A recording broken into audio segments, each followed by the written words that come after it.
Hello everyone. Hello everybody. This is Malcolm to say I'm making this video in light of the tragedy that occurred with Mike Brown in Ferguson, Missouri. First, I just want to say my heart and prayers goes out to Leslie McSpadden, his mother, and his family during this tragic time, and to those who are close family members and friends of Mike Brown. I pray that God gives you all the strength to move on, and I pray that swift justice falls upon the perpetrator who committed this gruesome act. And I was listening to the report from the friend who witnessed the crime, and basically it sounded like an execution. It didn't sound like self-defense or anything. It sounded like execution. I just want to say that no, I'm not. I don't really believe in rioting, but I can see where the anger comes from the citizens of Missouri and all over. And it's not just black people that are rioting. There are also people of other colors out there marching peacefully in protest because they want to know the identity of the cop who did this horrible act. I just want to start by saying I've been hearing a variety of arguments on both sides. One of the main arguments I'm hearing amongst some of my own people, and I was even guilty of this argument prior, was the argument that black on black crime is a big issue amongst the nation, and that we as black people don't address that. I have to say that in itself isn't true.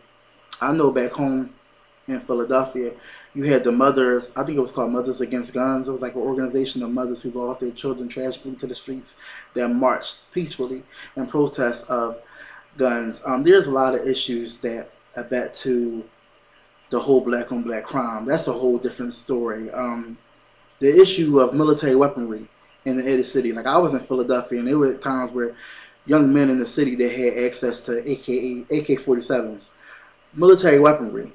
Now, how does a 17, 18, 19-year-old in West Philadelphia get access to a semi-automatic weapon with no military, no weapon, no prior knowledge of how to use a weapon, no military experience, none of that?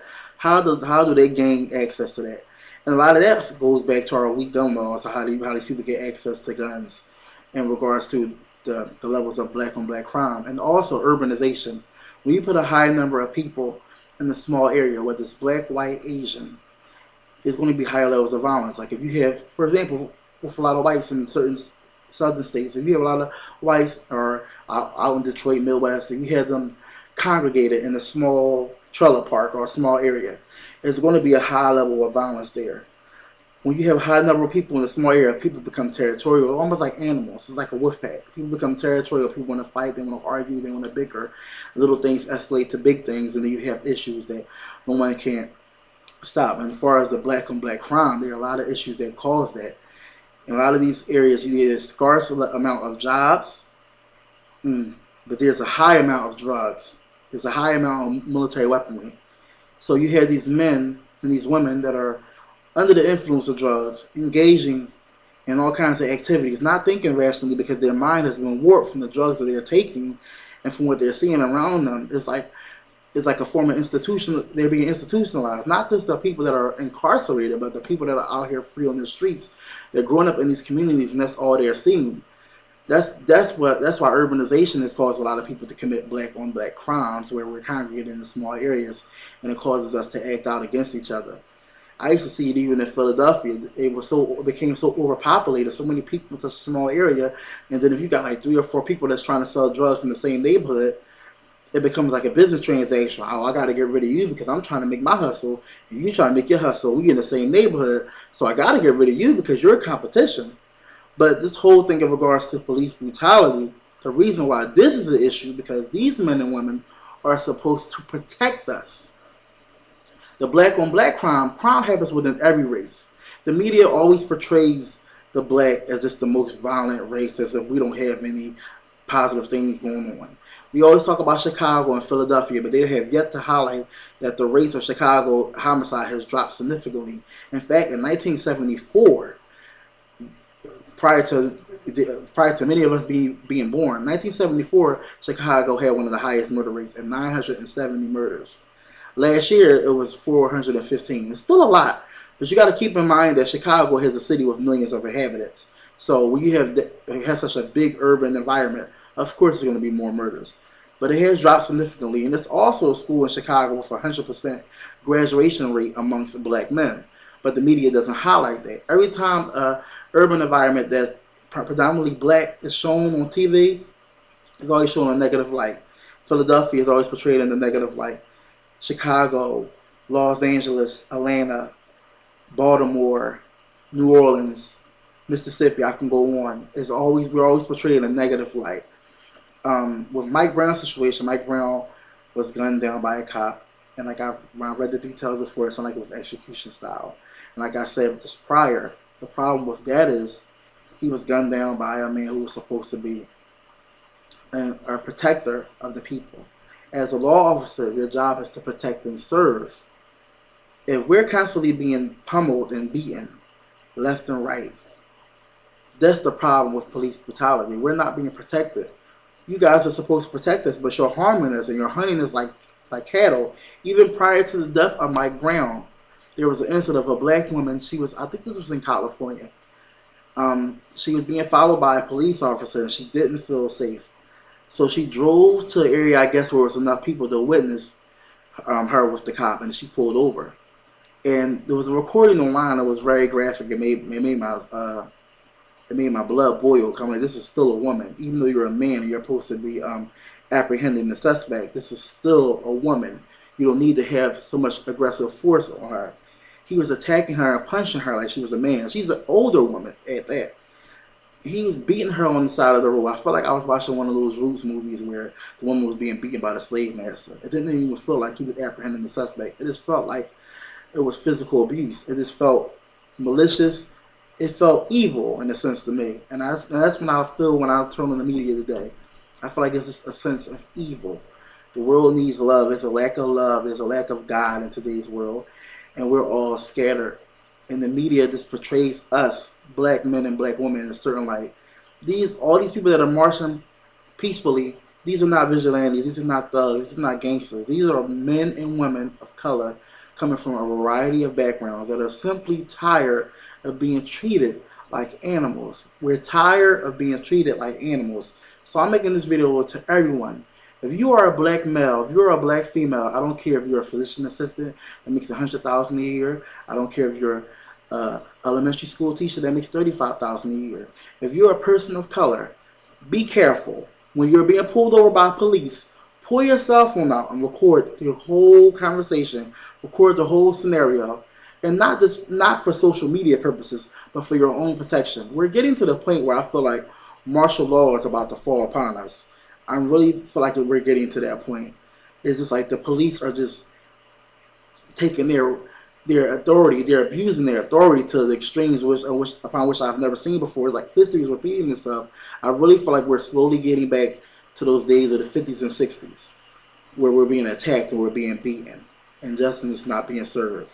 Black people, even now, we don't get that much media time. I don't know if you all know, do you know that black women disappear more than any other group of people in this nation on a daily basis, but they're not properly represented in the media? The only time you see about somebody getting kidnapped in media is predominantly a white woman who's predominantly blonde, someone with beautiful features that the police search for. They don't search for a black woman. Now, Nancy Grace, she has her show. She highlights the kidnappings of black men and women often, and that's one feature that I like of her show. But a lot of these TV shows do not showcase the disappearance and the kidnappings of my people. I just feel as a black man, I don't feel safe in this country anymore. And I'm a college-educated black man from West Philadelphia, and there was numerous times where I was harassed by police. Mike Brown, what happened to Mike Brown could have happened to me. It could have happened to my brothers, my best friends, my cousins, my work associates, my colleagues from school. It could have happened to many of us. And people don't understand that we always want to blame the victim for the actions that the perpetrator carried out. When a woman's been raped in this country, you always want to blame her for what she wore or how she acted in front of her aggressor. We should not blame the victim for the actions of the criminal or the person who's responsible. And I really just feel like in this day and age it's getting ridiculous. It's not about white or black. It's about right or wrong. It's just that simple. If Mike Brown was a white man, it still would be a problem. He was killed, and no one's giving us any clear answers. It's vague. And for Barack Obama too, I don't really feel like I know some people get mad at me. I don't really feel like you're playing your part. I feel like Barack Obama, you need to grow some balls or get some strength. You're too passive. There's too many things going on. You're too passive. You're not speaking on it. God forgive me. I know somebody's about to get mad at me, but I gotta say it. When the accident happened in Sandy Hook, when the children were killed in Sandy Hook, predominantly white children in an affluent, wealthy community, it was worldwide. It was all over the place. The government moves quickly and swiftly to investigate what happened, why it happened. It was a massive amount of police there in the area working together with the government to find out what happened and ways and to how to set up preventive measures so that it won't happen again. But it's like nowadays when you hear about these things occurring in the black communities across the nation, it's like there's no preventive measures, and it's just crazy to me. It's the whole system is just corrupt. And of course, like I said again with the black on black violence, it's like I really feel like the reason why that's not being attended to by our government because it's a cash cow. This brother goes over here and kills that brother. He goes to jail for life. They make incentives off prisoners in prison. So that's a cash revenue coming from that prisoner for the rest of the life until the day he dies. And that's why you go to a lot of these communities. There are no recreation centers. There's no activities for the youth. There's nothing. There's nothing for them to engage in to release that tension and stress, especially for young black men. There's nothing for us to engage in those urban environments. As long as we have to make our own events because no one cares for us. All these government programs have closed, and it's like there's no outlet for these children. But when they get caught up in drugs or in the streets, we act surprised. We have a responsibility as people. And if we don't come together and put aside our petty grievances and come together and focus on making a solution, we're all going to collapse. You cannot sit to the sidelines and think, because this is a black issue, I'm not black, it doesn't concern me.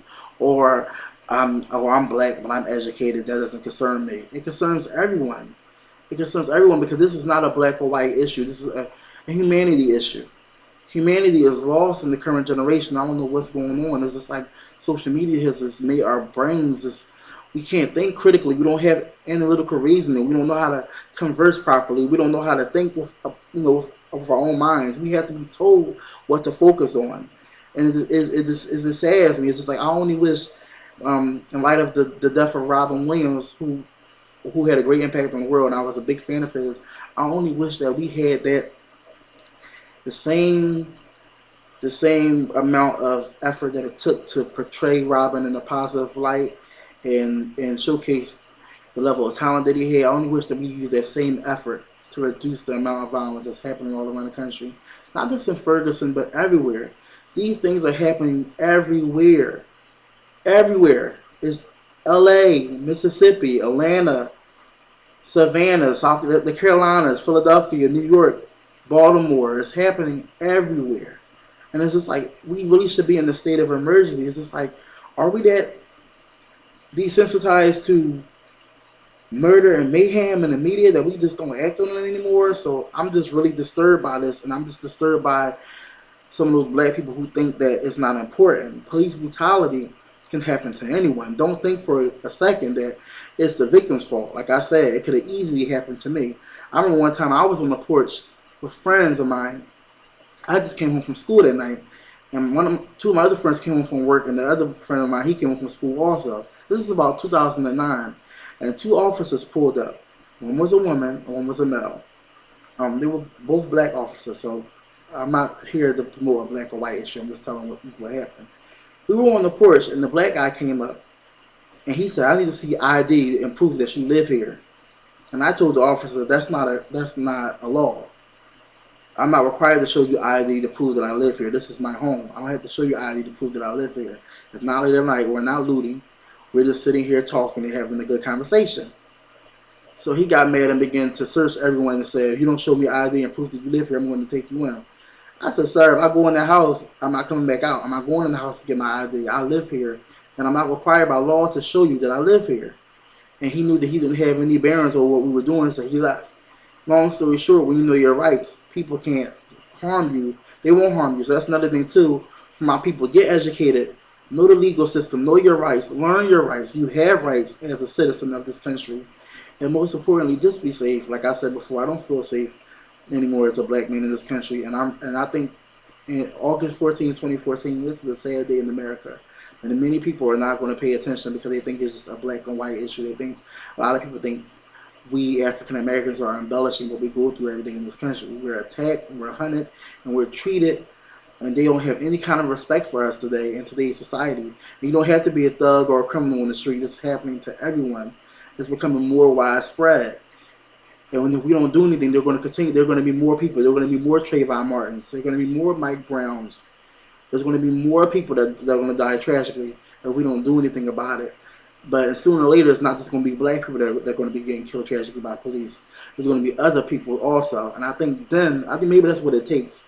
Maybe someone of another nationality needs to be killed tragically by the police in order for it to gain critical acclaim from the masses, in order for change to be manifested. But until then, people be safe.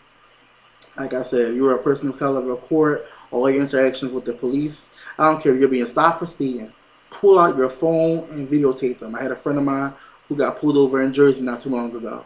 And when he was pulled over, he pulled his phone out. He told the officer, "I'm recording you for my safety. No offense, but as of later, we began attack left and right."